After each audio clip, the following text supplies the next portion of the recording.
Arcserk's Pantheon in week 3 is definitely not no easy feat to beat. Just look at how many LOGs are trying to cheese rhulk right now. Why waste your time on that when you can get yourself a good Arc build and go to work and do some serious cooking? So for today's video, I'm going to be going over with you guys a pretty good Arc Titan build that you can use in this week's Pantheon for every encounter and get that sweet emblem on top of those juicy rewards. Now I just want to throw out a quick disclaimer. If you are a newer person to raiding, you will struggle using this build in this week's Pantheon just due to the fact that Arc doesn't have nearly the same amount of survivability as the other light subclasses do, especially solar. But if you are someone who at least is familiar with how these encounters work, I would definitely recommend rocking with this setup and going to work. As someone who doesn't use Arc Titan that much that often, I was pleasantly surprised with how good it performed in this week's Pantheon. And yeah,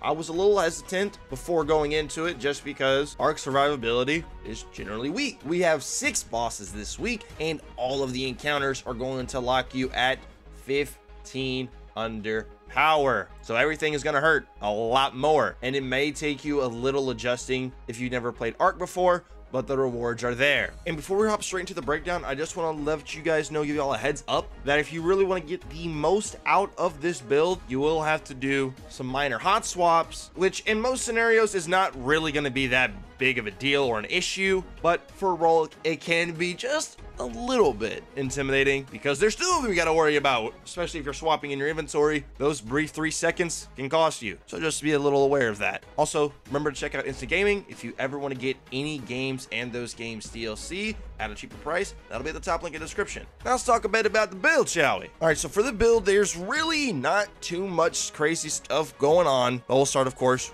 with the actual subclass. Aspects are going to be important here. You're going to definitely want knockout, as since we're on Arc, our survivability is very low, and one of the main ways to even have some health regen, some survivability, is going to be through knockout. It's a must-have on this build, especially this week when you're 15 under. Trust me, you need knockout. And I like Touch of Thunder just because it helps my pulse grenades just a little bit more. Even though pulse grenades aren't the main spotlight of the setup of the build, they're still very good. And I like Touch of Thunder to improve that. Plus, what else am I going to use? Juggernaut, the same PvP, bro. Your melee doesn't matter. I just have Thunderclap. And for your class ability, I would recommend a barricade just because having some cover to help you when you're getting pelted by a lot of enemies, especially when you're 15 under, can be very useful. Although if you want to go with thrusters just because it has a lower cooldown and you want to proc class warfare more often, that makes sense too. All right, now here are the fragments that we have. I'm not saying these fragments are the end all be all, but it's what I find to rock with the most and I'm most comfortable with when I am on an Arc Titan, which really isn't that often, but sometimes you got to do what you got to do, like this week. I feel like Spark of Resistance is kind of a no-brainer. While surrounded by combatants, you are more resistant to incoming damage. We need all sorts of survivability as we possibly can, as Arc intrinsically just doesn't have the same healing aspects as something like freaking Solar does, right? I'm then running Spark of Shock just so that my pulse grenades can jolt enemies. Not the craziest fragment, but it makes our pulse grenades stronger in another form, so I'll happily take that. Although you could totally change this for something else if you wanted to. I would understand that. I'm also running Spark of Recharge while critically wounded, which will be often. Our melee and grenade is going to regenerate more quickly. All right, bet that up. And then the last one I threw on here was just Spark of Ions. Defeating a jolted target creates an ionic trace, and ionic traces are going to help you get your ability energy back quicker. So I feel like you can't really miss with something like Spark of Ions. That and Spark of Shock synergizes really well with Spark of Ions. Of course, if you would like to change up one of the fragments, by all means go ahead. These are the 4 that I just find to work best for me and I am most comfortable with. Now let's talk about the actual armor setup and the mods, because this is going to change a lot. Also ignore that I have a lot of extra resilience. My Titan armor sets are just built like that. Depending on what your damage strat is and what you're using during the Pantheon this week, your armor is going to change just a little bit.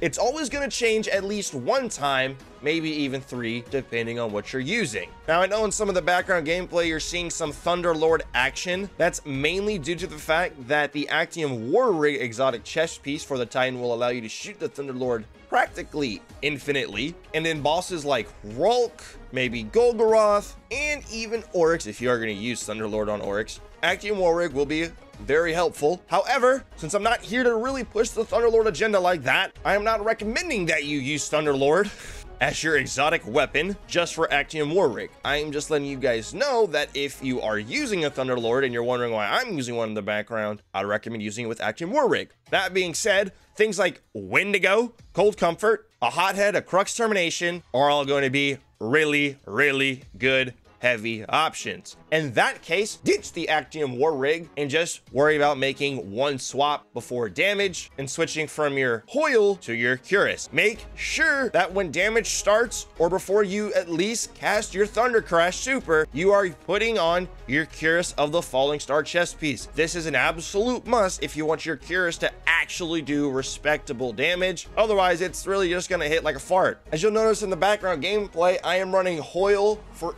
anything that is not damage, and then before damage phase starts, I'm either switching to Cuirass immediately or switching to Actium Warrig, and then sometime in the middle of the damage before I cast my super, I do one more swap to switch to Cuirass and then cast my Thunder Crash. I know it can be a little daunting to have to worry about a lot of swaps, but if you really want to do some juice, you're gonna have to do that. I'm just letting you know. Now, I also do believe in having a pair of boots to run with and then surge boots. That is why on my Hoyle setup, my boots have an Arc Scavenger because I am using the Indebted Kindness a lot on this setup, even in Pantheon in general. Indebted Kindness, such a beautiful, beautiful weapon to use. That, and since it's Arc Surge this week, and you're most likely going to be using an Arc Heavy, you're kind of just double dipping there, getting a lot of extra ammo for both your Heavy and your Rocket Pistol, which you can really treat the Rocket Pistol as a primary anyways with how good its ammo economy is. I would also recommend putting on something like a Harmonic Siphon, maybe a Firepower mod, of course a Heavy Ammo Finder, Special Ammo Finder, and or a Heavy Ammo Scout is also going to be very, very useful. I would 100% fully commit to defensive mods on your chest pieces. A concussive, an arc resist, and a solar resist will go a long way. And then on your class item, put on a special finisher. This will allow you to store up armor charges before damage phase starts and not consume them, thus allowing you to just switch over to your surge boots before damage starts and you already are fully surged up in case you're not able to get over to the well, or you're just not able to get orbs. You have them stocked up, ready to go. It's just useful to have. And I'd also 1,000,000% recommend a time dilation on your class item as well, so your surges last longer. Very, very helpful. And then maybe a reloader mod on your gloves could help as well. Honestly, the mods aren't the craziest thing, but there are some important ones to have. Mostly the scavenger mods, heavy ammo finder mods, and your defensive mods on your chest piece. Oh, and do not forget a recuperation mod on your boots. This will give you health every time you pick up an orb. Very good. Remember, at max, we are having 3 different exotic chest pieces in the works with this setup, so we are going to be doing some cooking here. Also, I would never run this build when it's not Arc Surge. Just want to get that out the way. Your weapons, even though we kind of already talked about them, I really recommend should be Arc. That's why I mentioned the Indebted Kindness earlier. It's so good. Also, the Nation of Beasts hand cannon from Last Wish could be a decent pick as well, but the Indebted Kindness really feels like a primary with how good its ammo economy is, but it hits like a truck. It's so good. And your kinetic slot, truth be told, bro, I would recommend either a 1-2 punch shotgun or the Supremacy with rerun rounds and kinetic tremors. Truly one of the most well-rounded, versatile weapons in the entire game. And yes, I will be leaving a dim link with this build at the top of the description if you just want to copy exactly what I have, beat for beat, bar for bar. Just know, in order to get the full effectiveness out of this setup, you will have to do a few swaps here and there, including switching to your surge boots, as well as switching to your cuirass before DPS starts. No, I'm not trying to say that this build is the best for this week. It's definitely not. Any solar build is going to be better than an arc build just because solar as a subclass is much stronger than arc. And if you are a hunter main, I definitely feel like hunters in general, but especially this week, if you want to run arc hunter, is going to be really, really good. It has more survivability than arc titan does. And there's always